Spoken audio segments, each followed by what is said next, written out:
How can you not be romantic about baseball? America's pastime is littered with iconic moments, both triumphant and heartbreaking. We have heroes and villains. We have curses, scandals, and tragedies. The pages of baseball's story have been written by a wide range of characters. Over 20,000 men have played Major League Baseball, and only a few have risen above the rest to make their claim as the greatest to ever step foot on the diamond. Today we'll be talking about Babe Ruth as the greatest baseball player of all time.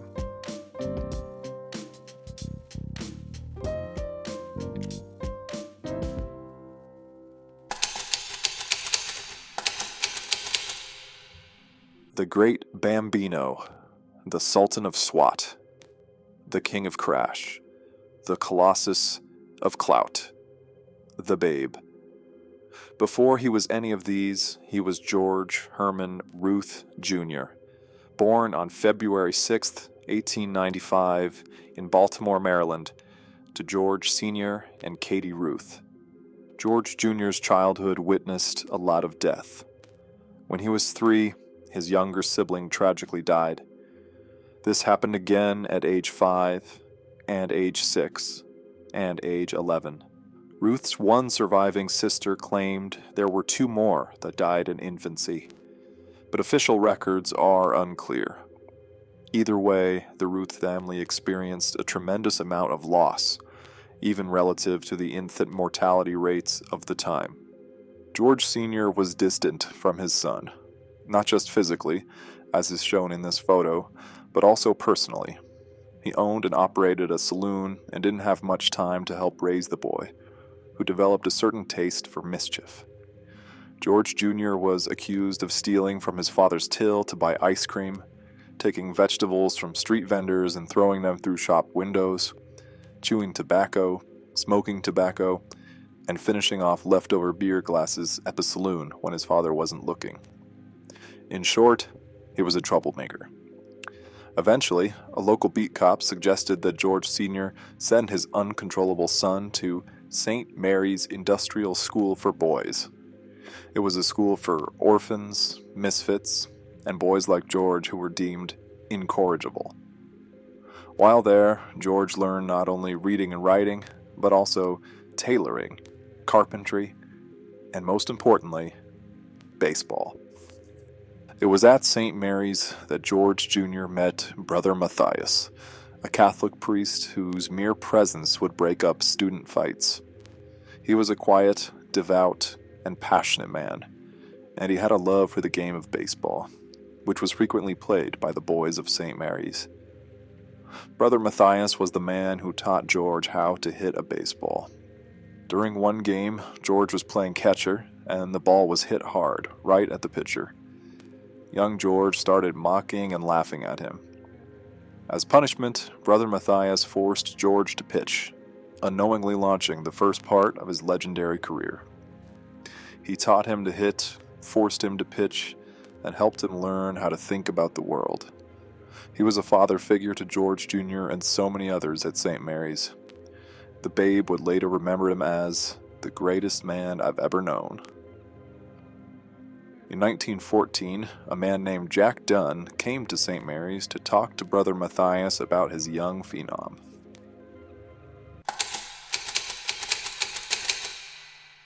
Jack Dunn was the owner of the minor league Baltimore Orioles. No, not that Baltimore Orioles. One of the other 4 teams called the Baltimore Orioles in the early 20th century. Dunn wanted Ruth, but he was too young to sign a contract, so it was arranged that Dunn would become the legal guardian of George Herman Ruth Jr. Players called him Jack Dunn's baby, which was eventually shortened to Babe. Dunn quickly fell into financial troubles and had to sell Ruth to the Boston Red Sox.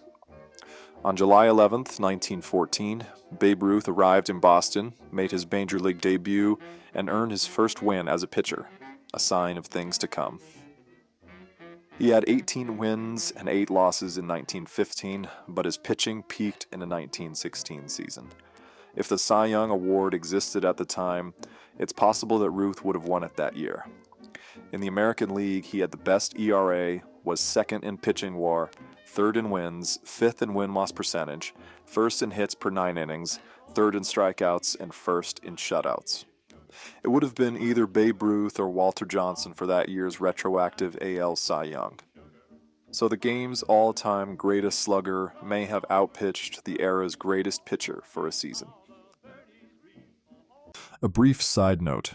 As I was looking through the 1916 pitching leaders, I noticed an odd pairing who led the majors in wild pitches that year. Anyway, Babe Ruth's pitching helped the Boston Red Sox reach the World Series, where they faced the Brooklyn Robins. Ruth started Game 2, and in the first inning he gave up an inside-the-park home run to Hy Myers.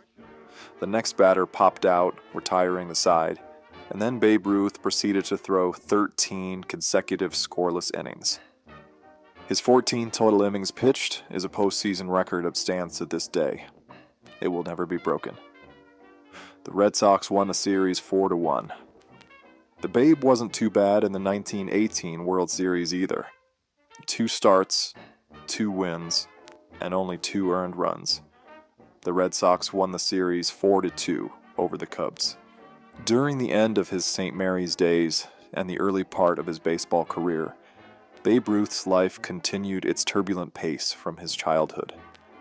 In just a few years' time, his mother passed away, he left school, signed with the Orioles, got sold to the Red Sox, made his major league debut, went back to the minors, got married, pitched in 2 World Series, and then his father passed away suddenly as a result of a fight outside of his saloon. It was around this time that Babe Ruth was getting tired of pitching. His hitting prowess was revealing itself, and he wanted to play every game. He didn't like sitting still. After much back and forth, much arguing, Ruth pleading to play in the outfield, manager Ed Barrow obliged. This was done in part because Barrow had invested in the team and Babe Ruth had an uncanny ability to draw in larger crowds.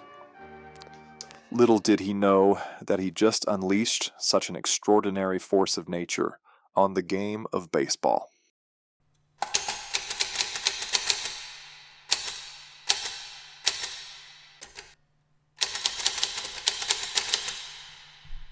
After the Great War and the Great Influenza pandemic, and even the 1919 Black Sox scandal, the country needed a hero, and the great Bambino was there.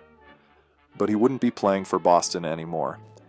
In November of 1919, Red Sox owner Harry Frazee sold Babe Ruth to the New York Yankees, a decision that yielded a curse on the Boston franchise lasting 85 years.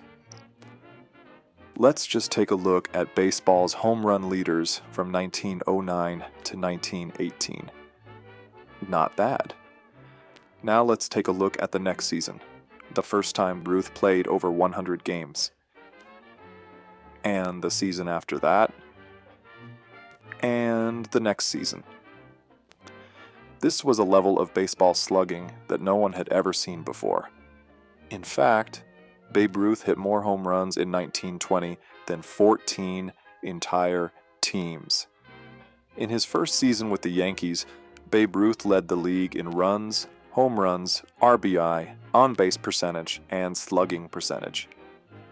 He also did that in 21, 23, and 26. But to simply list the facts and stats is to miss the point, to miss the story of Babe Ruth's life and the joy that he brought to the game of baseball. He was as good at hitting home runs as anyone was good at anything in the whole world. And that made people happy. People flocked from all over to see this whirlwind force. The Yankees' home attendance doubled in his first year with the team. The Babe's incredible home run hitting and fascinating personality made him the most famous man in America. He performed in vaudeville and in movies. He endorsed caps, jeans, underwear, soft drinks, holiday souvenirs, automobiles, and more. Record-setting, egg-laying chickens were renamed in his honor. Babe Ruth was the first American sports star to transcend sport. He was more than a national celebrity, he was a national hero. With all that fame, with all that pressure to perform, the Babe delivered, especially in 1923. It was a monumental year for the Yankees and their star player. It was their first season at the new Yankee Stadium, and what better way to christen the new ballpark than with a 3-run homer from Ruth in the bottom of the third against the Red Sox. There's a reason they call it the house that Ruth built. Ruth led the majors in basically everything. It was a down year for home runs, but that's partly because he set the record for most walks in a season, a record that would last for 78 years. The Yankees blasted through the season, winning the American League by 16 games. The Babe hit 3 home runs to help the Yankees win the World Series, the first of their 27 titles. He was named the most valuable player. They won the World Series. It was their first year at their new stadium. And it was also the first year for a young first baseman named Lou Gehrig. Anyway, as the Babe continued his spectacular hitting, he blurred the lines between man and myth. Sports writers exaggerated to the point of absurdity, one claiming that a Ruth home run flew so high that when it came down, it was covered in ice. Other players mythologized him, including Lefty Gomez, who said Ruth's home runs were like homing pigeons. The ball would leave the bat, pause briefly, suddenly gain its bearings, then take off for the stands. Even Ruth's manager, Christy Walsh, told many fantastical stories of how the two first met. He had the ability to call his own shot, and even his autograph had the ability to spark a recovery for a bedridden child. Babe Ruth became an icon of America itself. He embodied American excess. More hits, more home runs, more food to eat, more beer to drink, more women to talk to. It's only fitting that he played for the New York Yankees, America's biggest city, and even the term Yank being synonymous with American. Here he is with President Harding and President Hoover, and here he is with a young man named George Bush, who would go on to become president as well. 1927 was the most legendary year for both the Yankees and the Babe. Their lineup, nicknamed Murderer's Row, terrified opposing pitchers. Facing Ruth and Gehrig back-to-back was a nightmare, not to mention fellow future Hall of Famers Earl Combs and Tony Lazzeri. Ruth himself set out on a quest to beat his own home run record of 59, set in 1921. The home run race completely captivated baseball fans, as it would again in 1961 and 1998. On September 30th at Yankee Stadium, the Babe hit his 60th home run in a win against the Washington Nationals. When asked about his 60 home runs, he said, "I don't know what is responsible for a streak of home runs, but I know this. A man can't worry and hit home runs." That sums up Babe Ruth in baseball and in life. He was a man who lived in the present tense, in the present moment. When he stepped into the batter's box, his mind was completely there, not wandering to some far-off concern. He famously said, "I swing big with everything I've got. I hit big, or I miss big." He lived in the moment, and that yielded varying results. Perhaps that tendency to live in the moment developed from his tragic childhood when attachment was not an option. We see this tendency in his whirlwind romance into marriage, in him blowing through money, in his repeated cycles of partying, scandal, and repentance, in his leading the majors in home runs, in his leading the majors in strikeouts, in his heroic 3 home runs in Game 3 of the 26 World Series, and in his impulsive, ill-advised attempt to steal second base in Game 7 in the 9th inning, with 2 outs, and the Yankees down 1. He was thrown out. Babe Ruth was not just in the moment, but of the moment. He shaped the 1920s with his play and personality. No moment was too big for the Babe. At the first game at Yankee Stadium, he hit a home run. When his second wife attended her first game, he hit a home run. Here he is hitting the very first home run in the very first MLB All-Star game. The thing that we loved about Babe Ruth was that he seemed just like a big kid having fun.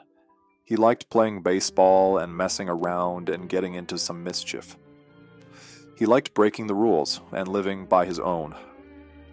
MLB Commissioner Kennesaw Landis had a rule that the World Series participants could not perform in barnstorming tours in the following offseason.